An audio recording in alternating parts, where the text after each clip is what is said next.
eddy out in some glacial stream, but it all worked out pretty well. So then it was off to the Sahara Desert.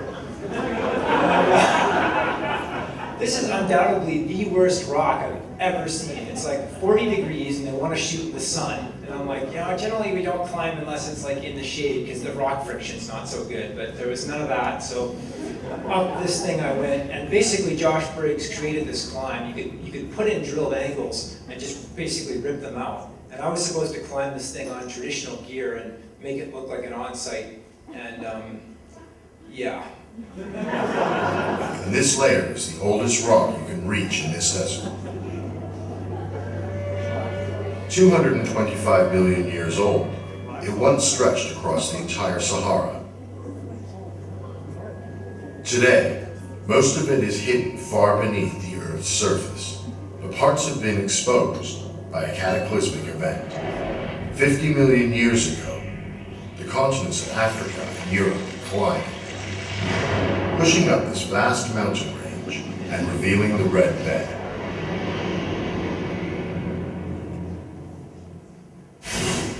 Will Gadds is close to getting the first sample.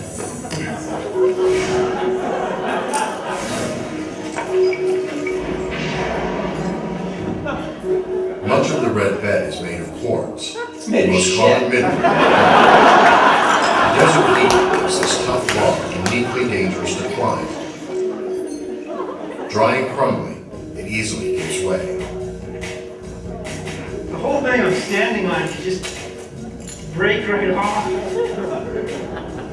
Wind's picking up, I almost just got blown off.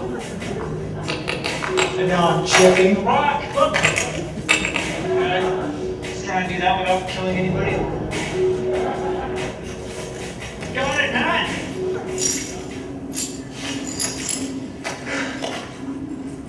Oh, that's great. Yeah? Oh, that's just what we were looking for.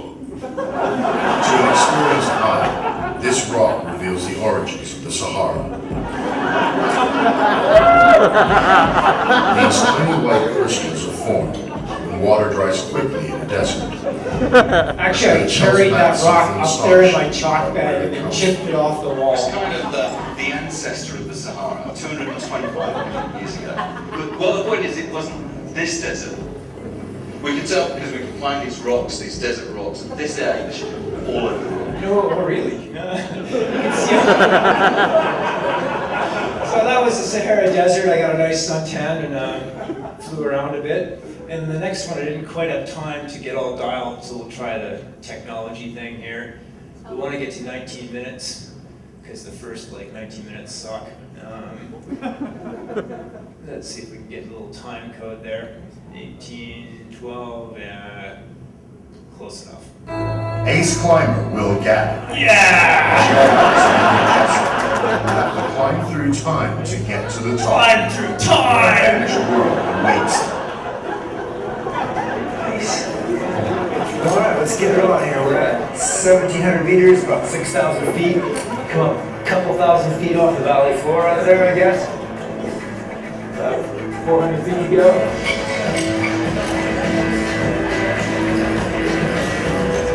Up here, exposed to wind and water, much of the stone has been worn away.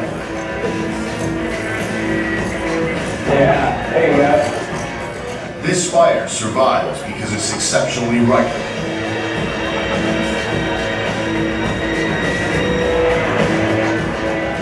A streak of hard white calcite runs through it, protecting it from erosion over millions of years.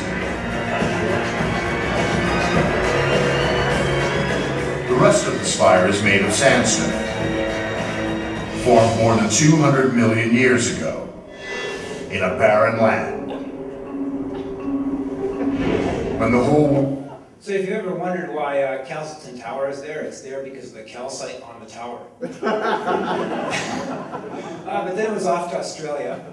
And so the idea here is that I'm going to jump out of this motorized hang glider with my paraglider in a bag, and that would be my paraglider there.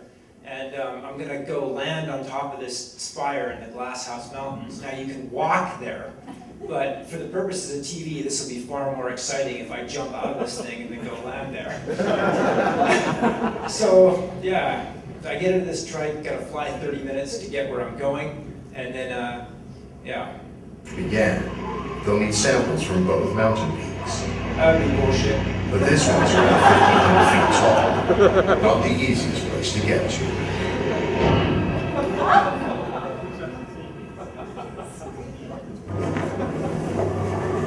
That's not supposed to look like that.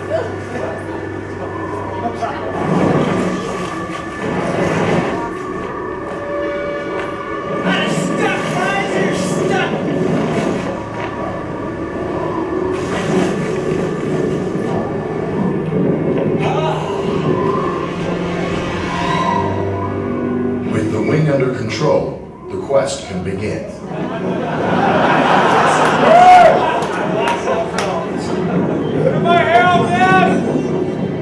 Time has eroded this volcano beyond recognition. All that remains is the central core of lava that once lived within the volcano. It has cooled to form the sheer pinnacle of rock, Right, riddled moving with right along. cracks. I got to do some rock climbing there too. The local sandbag, they're like, all right, mate, this is like 5'9", and it's like pretty much harder than that. But they were bold, so no big deal. And they said, okay, next thing you're gonna do is go do some scuba diving. I'm like, oh, finally, they've tried to kill me for like 6 weeks straight now. I get to go do some scuba diving. This will be nice. Swim around in the water. This will be pretty fun. And so they take me in this boat 10 hours off the coast of Australia. And I've kind of lied, actually, about how much diving I've actually done.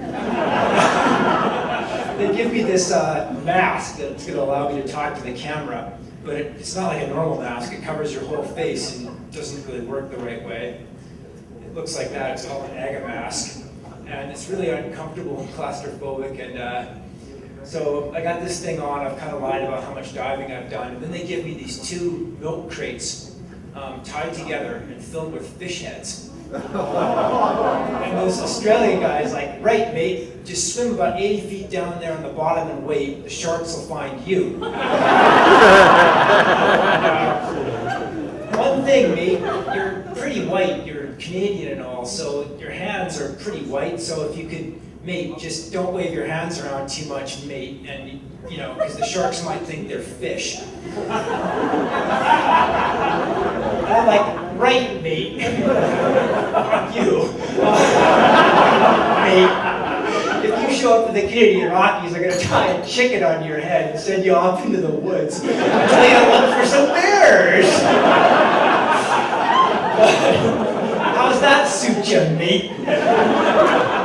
But anyhow, off I go, and I'm really freaking out by this point. I'm like hyperventilating. I'm going through a teddy bear in about like 30 seconds. And I get down on the bottom, and you'll note that I am actually listening to mate fairly closely by my hand position here.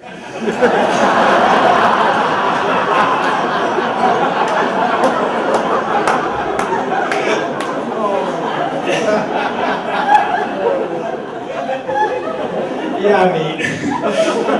And then mate comes down, and these sharks, they aren't that big. They're only like, some of them are like 10, 15 feet, and the little ones are like 6 feet. So he comes down, and he decides that for the camera, it'd be really good if I got to see one closer. And you can kind of know. Behind the back. Yeah, my hands are fully behind my back.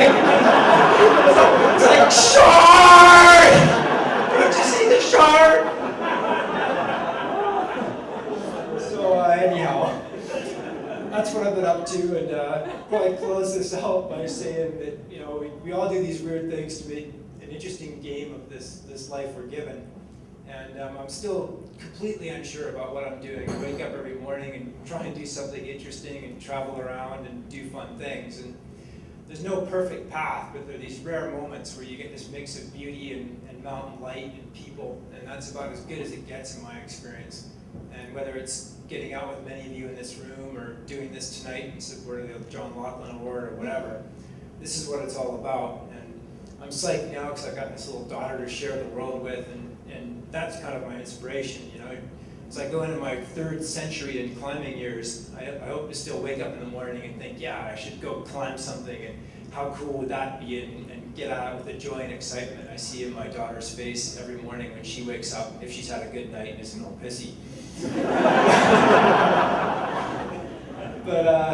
No, that's it. You know, I want to take her out and go climbing and explore this totally cool world and have a good time. And that's about all I know, and that's my time is up. So thanks, and thanks for coming tonight.